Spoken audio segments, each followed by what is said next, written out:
Hello everyone, मैं doctor Swati Sharma English सूत्रा में आप सभी का स्वागत करती हूँ। कैसे हैं आप सभी?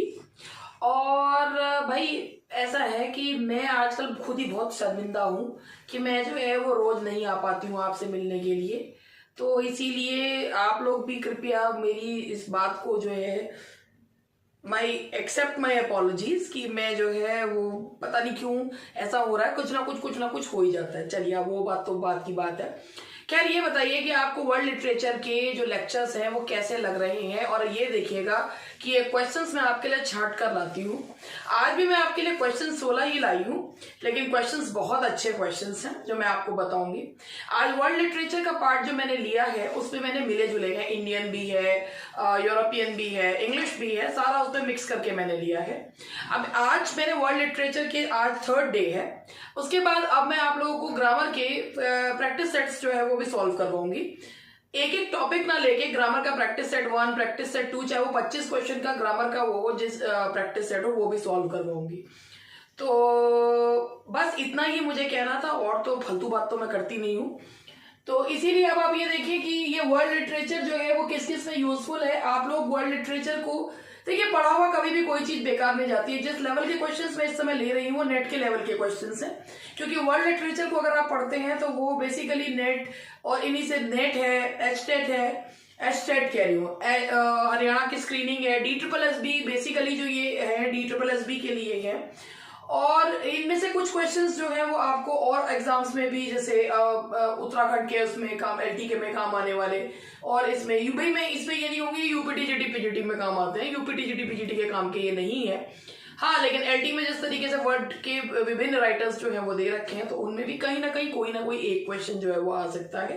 लेकिन वैसे नहीं, world literature is all together different. आप ये समझिए कि अगर कोई व्यक्ति KVS की तैयारी कर रहा है, KVS PGT की, mark my words, KVS PGT की तैयारी कर रहा है, NVS की तैयारी, DSSB हरियाणा स्क्रीनिंग, तो अगर वो वर्ल्ड लिटरेचर पढ़ना चाह रहे हैं तो वो UPLT से तैयारी बिल्कुल नहीं कर सकते। अगर कोई ये कह रहा है तो भैया माशाल्लाह लोग हैं वो जो ये कह रहे हैं, क्योंकि world literature is a distinct genre, एक बिल्कुल डिस्टिंक्ट चीज है। आप एरिस्टोफेन्स को या सोक्रेटिस को या एरिस्टोटल के बारे में अगर बता रहे हैं, या दूसरी तरफ आप गोथे के बारे में या किसी और जो जर्मन राइटर्स के बारे में बता रहे हैं या अमेरिकन, या तो थोड़ा थोड़ा तो आपको उनके बारे में बताना पड़ेगा ना। ये कहाँ LT में तो एक एक पार्ट, UPLT में एक एक पार्ट दे रखा है, तो आप उससे नहीं कर सकते। तो आपको अगर वर्ल्ड लिटरेचर प्रिपेयर करना है तो आप वर्ल्ड लिटरेचर की मेरी सीरीज को देखिए, उनसे आप एक अंदाजा लगाइए और उसी क्षेत्र में पढ़ते हुए आप लोग जो है वो क्वेश्चंस को प्रिपेयर करिए। ठीक है, आलतू फालतू चीजों के चक्करों में मत पड़िए। और ये देखिए वर्ल्ड लिटरेचर का Day 3 है। अब अगर आप में से किसी को भी DSSB का बैच जो है वो पढ़ना है, DSSB के बैच से जो हमारे यहाँ तैयारी करवाई जाती है, DSSB PGT, DSSB TGT Haryana की स्क्रीनिंग, और KVS की PGT और NVS के लिए तैयारी इस बैच में हो जाती। UPTGT PGT के लिए ये बैच बिल्कुल भी नहीं है। ये बैच सिर्फ इन्हीं जो मैंने बातें बोली है उनके लिए। तो अगर आप ये बैच सिर्फ DSSB लिखा हुआ है TGT, लेकिन ये इनके लिए, क्योंकि पढ़ाती मैं हूं तो मुझे पता है कि मैं क्या क्या चीजें लेकर कवर करके चल रही हूँ। ठीक है जी। उसके बाद आपका जो है UPLT ग्रेड का नया बैच मार्च में स्टार्ट हो रहा है। ये बैच जो है बस ये इस अब लास्ट बैच जो है ये स्टार्ट होगा। LT ग्रेड का जो है अभी तक जो चल रहे थे वो वाइंड अप होके अब नया बैच मार्च से शुरू होगा। तो those who wish to take admission they can take the admission in March. तो मार्च में एक नया बैच LT का स्टार्ट हो रहा है। ठीक है जी। अब मैं आप लोगों के साथ क्वेश्चंस वर्ल्ड लिटरेचर के स्टार्ट कर रही हूं, और मैं इसमें आपको एक्सप्लेनेशन भी दूंगी। इसमें अब यहाँ पे एक्सप्लेनेशन देने के लिए मुझे अपनी किताब भी उठानी पड़ेगी। तो देखिए, which of the following book by VS Naipaul is subtitled the Caribbean revisited. सबसे पहली बात, VS नायपॉल का नाम अगर आप लोगों ने सुना हो तो VS नायपॉल का नाम जो है वो हमने निसम स्किल में नायपॉल्स इंडिया एंड माइंड, जो उन्होंने एक वर्क जो है वो लिखा है, कैसे है नायपॉल्स इंडिया एंड माइंड की, दोनों की बिल्कुल अलग डिस्टिंक्ट जो है वो पर्सपेक्टिव है ऑन इंडिया। तो ये VS नायपॉल एक इंडियन राइटर हैं, और इन्होंने कौन से वर्क को अपना एक सबटाइटल दिया है, कैरिबियन रिविजिटेड। तो ये इंडियन राइटर्स में से एक क्वेश्चन है, और कैरिबियन रिविजिटेड जो है वो उन्होंने ये सारे वर्क VS नायपॉल के हैं। जो इन्होंने ये टाइटल दिया है, ये दिया है इन्होंने द मिडल पैसेज को। द मिडल पैसेज जो है वो इन्होंने सबटाइटल दिया है किसको, विच of the following book bye subtitle the Caribbean review, तो मिडिल पैसेज को उन्होंने सबटाइटल करा है कैरिबियन रिविजिटेड। अब इसके बारे में भी मैं आपको थोड़ा सा बताती चलती हूँ। देखिए इनके बारे में मैं आपको बताऊं कि अगर हम बात करते हैं इन अ फ्री स्टेट, तो इन अ फ्री स्टेट जो इनका वर्क है, इन अ फ्री स्टेट ये एक 1971 नॉवल है, इन 1971 नॉवल, और इसे बुकर प्राइज मिला था, it got Booker prize in a free state. उसके बाद दूसरा वर्क है इनका a bend in the river. अब ये bend in the Ganga Manohar Malgaonkar का नहीं है, a bend in the river है, मनोहर मालगांवकर का a bend in the Ganges, a bend in the river. ये जो है 1979 का है, ये भी एक नॉवल है, ये भी नायपॉल का ही नॉवल है। और area of darkness, an area of darkness, question देखना पड़ रहा है मुझे। एरिया ऑफ डार्कनेस जो है ये 1964 का इनका ट्रेवलॉग है, दैट्स अ ट्रेवलॉग। तो ये एक ट्रेवलॉग है, in a free state 90 Booker prize मिला है, bend in the river 1979 novel है, एंड एरिया ऑफ डार्कनेस 1964 का, और ये एक ट्रेवलॉग है। यानी कि ये वर्क सारे जो हैं, ये वर्क सारे जो है ये इनके ही किसके हैं, वीएस नायपॉल के हैं। और ये जो वर्क है द मिडिल पैसेज, ये भी एक ट्रेवलॉग है। ये जो मिडिल पैसेज जो वर्क है इनका, ये भी it is also a travelogue. तो ट्रेवलॉग का मतलब होता है यात्रा वृतांत, ये भी एक ट्रेवलॉग है। चलिए आगे बढ़ते हैं। नेक्स्ट क्वेश्चन है औचित्य रेफर्स टू।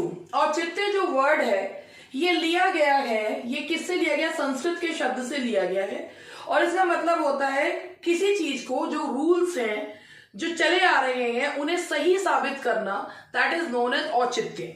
किसी चीज को, जो चीज ट्रेडिशनली चली आ रही है, जो रूल्स हैं उनको किसी परिस्थिति विशेष में सही साबित करना, दैट इज नोन एज औचित्य।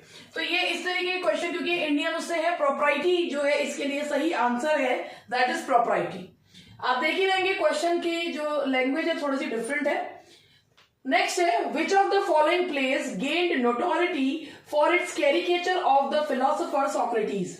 भाई किसमें जो है सोक्रेटिस को एक कैरिकेचर के रूप में दिखाया गया था।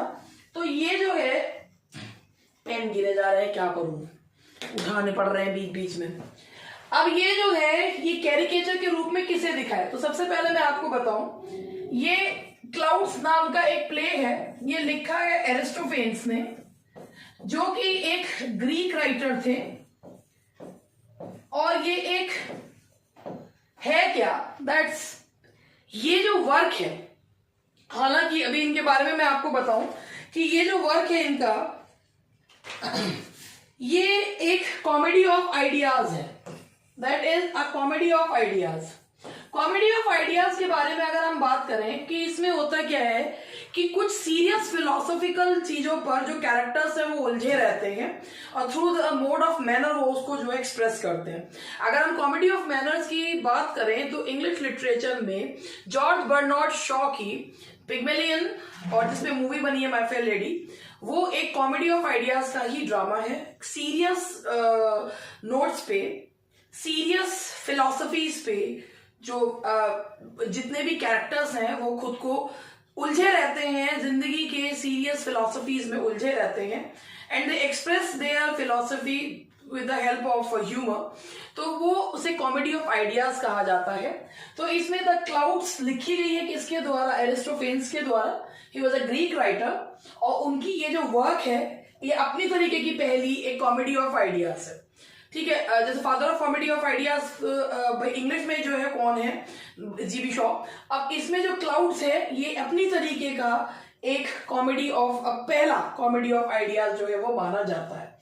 इसके अलावा वेस्ट है, फ्रॉग्स है, ये भी एरिस्टोफेन्स के ही वर्क है, वेस्ट भी उनका ही वर्क है, और फ्रॉग्स भी इन्हीं का ही, एरिस्टोफेन्स के ही जो है ये वर्क है।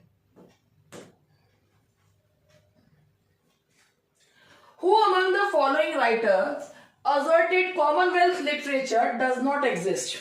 इनमें से कौन से राइटर ने ये कहा था, ये एक ऐसे है, Commonwealth literature does not exist. ये किसने कहा था? तो ये कॉमनवेल्थ लिटरेचर की डज नॉट एग्जिस्ट, ये एक ऐसे है और ये किसने लिखा है? सलमान रश्दी ने लिखा है। थोड़ा सा इसके बारे में मैं आप लोगों को बताना भी चाहूंगी कि क्या है ये चीज।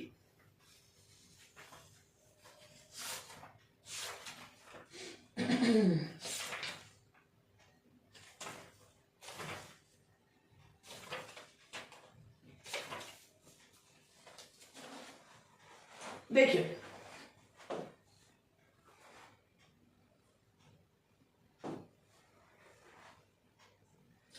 ये तो मैंने आपको बताया कि ये एक ऐसे है, Commonwealth literature.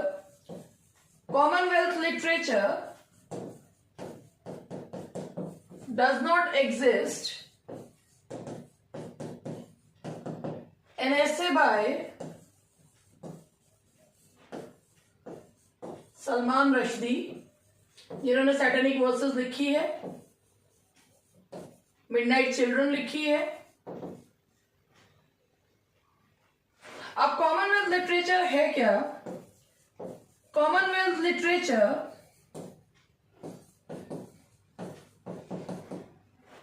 Indicates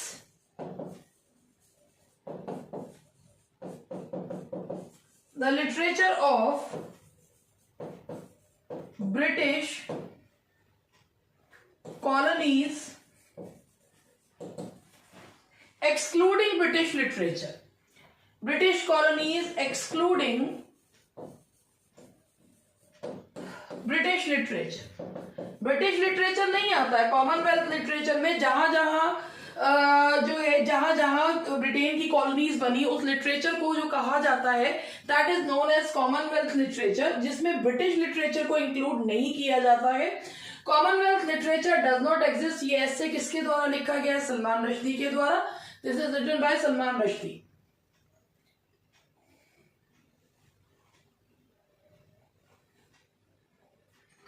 Who is John Keats sylvan historian? ये क्वेश्चन एक बहुत इजी क्वेश्चन है।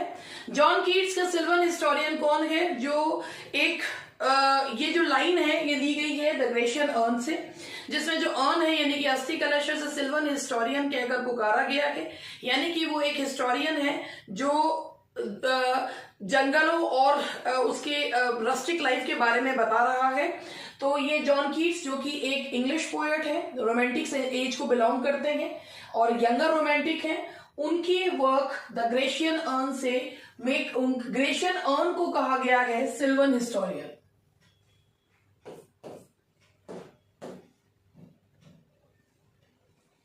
From the following indicates the work which is not a dystopian work. देखिए, एक वर्क होता है यूटोपियन और एक होता है dystopian. Utopian where everything is perfect, a place where that doesn't exist anywhere, और जहां पे सब कुछ परफेक्ट है, सब कुछ हार्मोनियस है, उसे कहते हैं यूटोपिया। और डिस्टोपिया का क्या मतलब क्या होता है? डिस्टोपियन नॉवल का होता है मतलब जिसमें दर्द, दुख, परेशानियां, सब तरीके की सब कुछ एक नर्क जैसा वर्णन जो होता है that is known as dystopian novel. अब उस डिस्टोपियन नॉवल में अब हम जो बात करते हैं एल्डस हक्सले का अ ब्रेव न्यू वर्ल्ड। ये जो ब्रेव न्यू वर्ल्ड है, ये टाइटल जो लिया गया है टेम्पेस्ट से लिया गया है। अ ब्रेव ये एक डिस्टोपियन नॉवल है। जॉर्ज ऑरवेल का 1984 एक साइंस फिक्शन डिस्टोपियन नॉवल है। और ये वी जेमिटिन जो है ये भी एक डिस्टोपियन नॉवल है। केवल एकमात्र एक नॉवल जो डिस्टोपियन नहीं है वो है इवेलिन वॉ का ब्राइटशेड रिविजिटेड। ये जो है ये एक डिस्टोपियन नॉवल बिल्कुल भी नहीं है। E.M. Forster uses some recurrent images in A Passage to India. Pick the odd one out. E.M. Forster की जो ये बुक है A Passage to India, उसमें उन्होंने इनमें से कौन सी इमेज को यूज नहीं करा? तो देखिए, इको जो केव्स में गूंजती है, वेस्प लगातार जो है वो एक इमेज वेस्ट की आती ही रहती है, स्टोन की भी इमेज आती है। सिर्फ ये उनकी जो वर्क है A Passage to India, उसमें थंडर की इमेज कहीं से कहीं तक भी नहीं आती। तो बेसिकली आज जो क्वेश्चन है वो मिले जुले क्वेश्चंस हैं। जो वर्ल्ड लिटरेचर का मतलब ये होता है कि मिले जुले क्वेश्चंस, तो आज मैंने अलग अलग कंट्रीज के ना लेके मिले जुले क्वेश्चंस जो है वो ले लिए हैं। D.H. Lawrence uses the expression a bright book of life to describe. D.H. Lawrence जो कि एक इंग्लिश राइटर है, उन्होंने एक वर्क लिखा है अ ब्राइट बुक ऑफ एक उन्होंने किसको कहा है a bright book of life. मतलब D.H. लॉरेंस जिन्होंने सन्स एंड लवर्स लिखी है और उन्होंने किस चीज को ब्राइट बुक ऑफ लाइफ कहा है. तो D.H. लॉरेंस ने ब्राइट बुक ऑफ लाइफ जो कहा है वो उन्होंने कहा है नॉवल को. ब्राइट बुक ऑफ लाइफ उन्होंने, ये एक इंग्लिश राइटर है और इन्होंने किसे कहा है, नॉवल को कहा है a bright book of life. The nun's priest tale had its origin in. सबसे पहले हम बात करते हैं नन्स प्रीस्ट टेल किसमें हमें देखने को मिलती है. देखिए नन्स प्रीस्ट टेल चौसर ने कैंटरबरी टेल्स लिखी जिसमें 24 कहानियां हैं, जिसमें एक नन्स प्रीस्ट टेल है जो कि एक बीस्ट फेबल है जो एक शॉन्टिक्लेयर नाम के एक रूस्टर पर आधारित है. और ये अगर इस तरीके के क्वेश्चन आते हैं तो सबसे पहले कूद के बोकैचियो का डोकैमोरॉन लगा देंगे, लेकिन ये एक फ्रेंच वर्क है, the French roman de Renard. इसका मतलब है Renard the fox.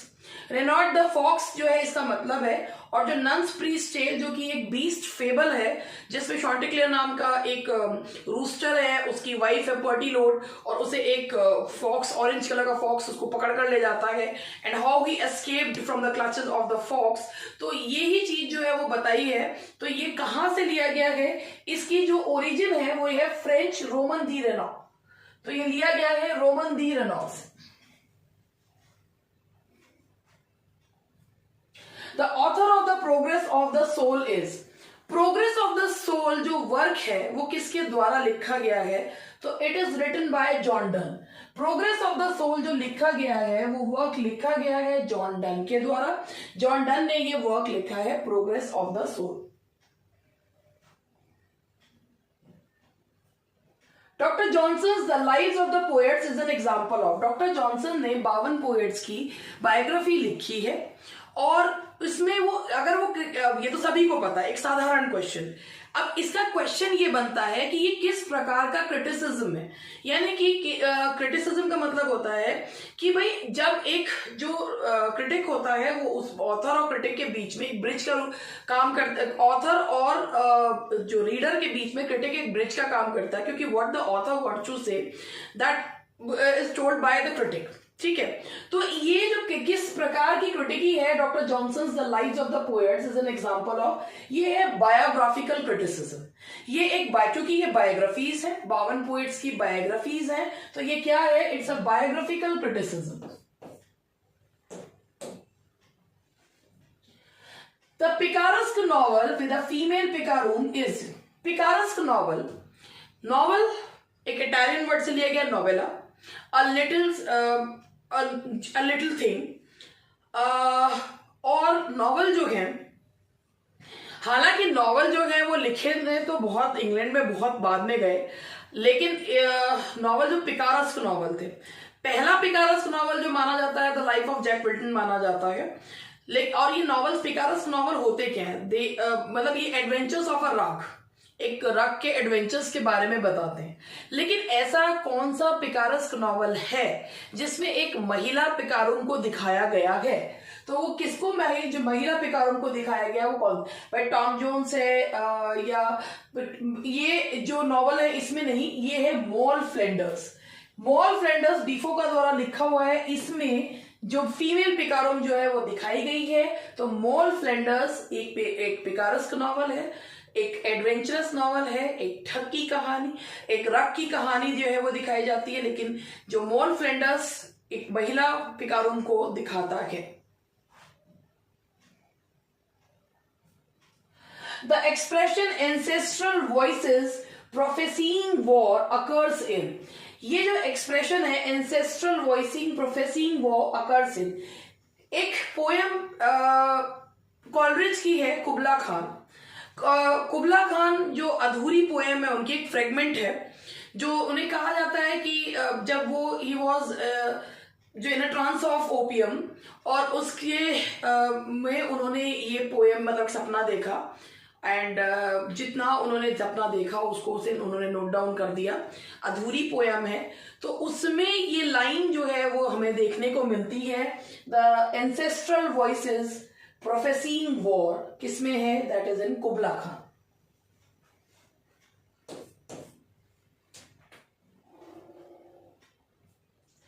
The posthumously published novel of Jane Austen is, Jane Austen जो कि जानी जाती हैं अपनी 2 इंचेस ऑफ आइवरी के लिए, यानी कि उनका क्षेत्र बहुत सीमित था। उनके नॉवेल्स जो हैं वो डोमेस्टिक नॉवेल्स की कैटेगरी में आते हैं। डोमेस्टिक नॉवेल्स जो एक वुमेन राइटर के द्वारा लिखे हुए वुमेन कैरेक्टर्स के बारे में, स्पेशली मिडिल क्लास के बारे में होते हैं।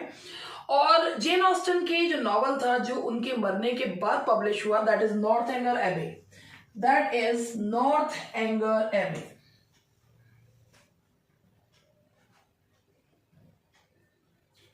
कार्लाइल साटर मीन्स कार्लाइल का एक ये ह्यूमरस एसे है जिसका मतलब है द टेलर रिटेलर्ड, जो क्लोथ्स के बारे में बताता हुआ है। ये एक एसे है, एक ह्यूमरस एसे है जिसका मतलब है द टेलर रिटेलर्ड।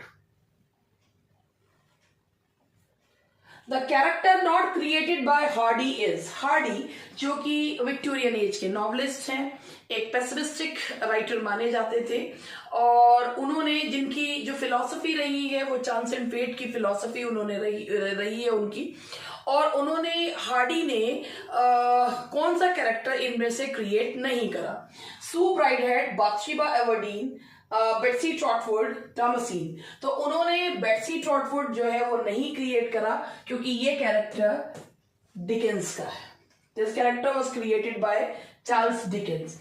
तो हियर आई रेस्ट कि यहाँ पर मैंने जो बताया आपको, ये 16 क्वेश्चंस आज आप लोगों के साथ डिस्कस करेंगे। You can very well see the level of the questions, कि क्या क्वेश्चंस आप लोगों को तैयार करने चाहिए कि जब आप एक बहुत अच्छे लेवल के एग्जाम की तैयारी कर रहे हैं। तो इसी को आप अपना आधार मानते हुए आप लोग तैयारी करिए। और अब आगे वर्ल्ड लिटरेचर की सीरीज तो रहेगी, चलती रही, लेकिन अब मैं सोच रही हूँ कुछ दिन आप लोगों को 25 क्वेश्चन का ग्रामर का सेट भी जो है वो आपको पूरा मिले जुले क्वेश्चंस का सेट जो है वो सॉल्व करवाना शुरू करूं, क्योंकि हर एग्जाम में लिटरेचर के साथ साथ ग्रामर भी उतनी ही इंपॉर्टेंट होती है। So that's all for today. Bye bye and we'll be meeting you tomorrow.